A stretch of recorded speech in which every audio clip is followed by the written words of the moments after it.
পেঁয়াজটা ভালোভাবে ভাজা হয়ে গেছে দেখুন। ওর মধ্যে দিয়ে দিচ্ছি পরিমাণ মতো হলুদের গুঁড়ো,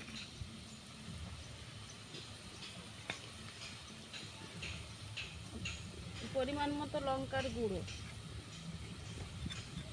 ওর মধ্যে দিয়ে দিচ্ছি ভেজে রাখা জিরের গুঁড়ো।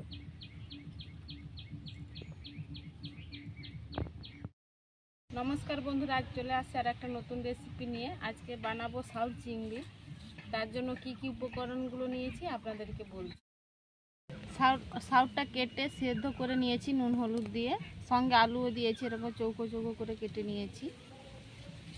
সরষের তেল নিয়েছি, লঙ্কার গুঁড়ো, চিংড়ি মাছ বেছে ভেজে নিয়েছি, নুন হলুদ, পেঁয়াজ কোচানো, কাজু আর পোস্ত, জিরে ভেজে গুঁড়ো করে নিয়েছি, চিনি নিয়েছি। এবার আমি উনানটা ধরিয়ে নিচ্ছি। উনানটা ধরিয়ে কড়াই বসে দিয়েছি। কড়াইয়ের মধ্যে দিয়ে দিচ্ছি পরিমাণ মতো সরষের তেল।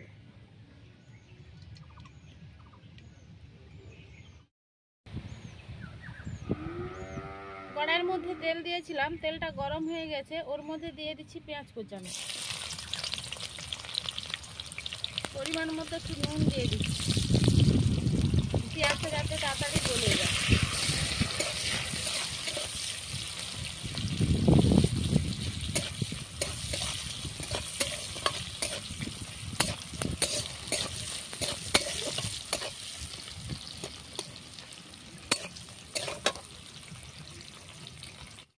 পেঁয়াজটা ভালোভাবে ভাজা হয়ে গেছে দেখুন।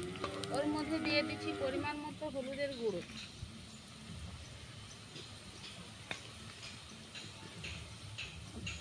পরিমাণ মতো লঙ্কার গুঁড়ো, সামান্য একটু জল,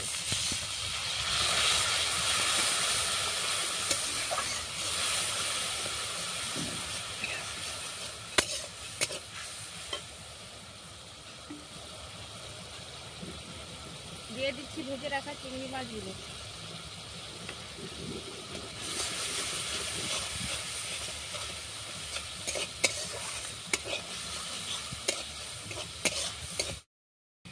মশলাটা ভালোভাবে ভাজা হয়ে গেছে। চিংড়ি মাছের মধ্যে মশলাগুলো কিন্তু ঢুকে গেছে কত সুন্দরভাবে।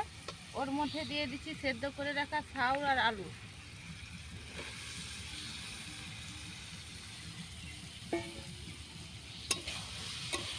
ভালোভাবে কষাবো। ভালোভাবে কষানো হয়ে গেছে। এর মধ্যে দিয়ে দিচ্ছি পরিমাণ মতো জল।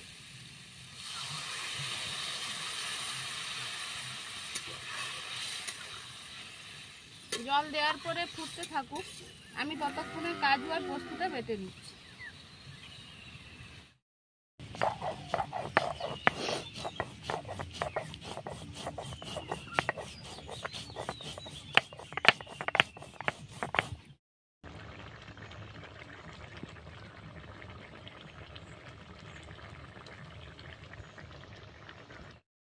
জল দেওয়ার পরে তরকারিটা ফুটে উঠেছে। ওর মধ্যে দিয়ে দিচ্ছি বেটে রাখা কাজু পোস্ত,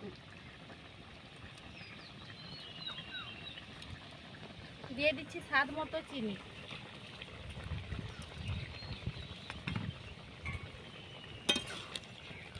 3 থেকে 4 মিনিট ফুটিয়ে নেব।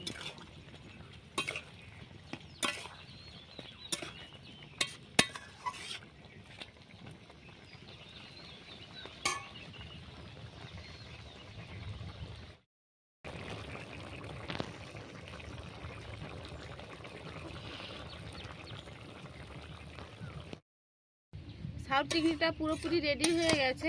এবার আমি নামিয়ে নিচ্ছি। শাউট চিংড়িটা নামিয়ে নিয়েছি। ওর মধ্যে দিয়ে দিচ্ছি ভেজে রাখা জিরের গুঁড়ো,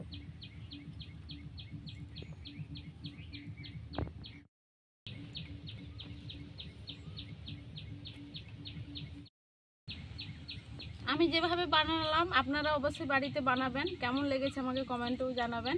এখানে আমি ভিডিওটা শেষ করছি। দেখা হচ্ছে নতুন কোনো ভিডিও নিয়ে। ভালো লাগলে অবশ্যই লাইক কমেন্ট শেয়ার সাবস্ক্রাইব করবেন। সবাই ভালো থাকবেন, সুস্থ থাকবেন।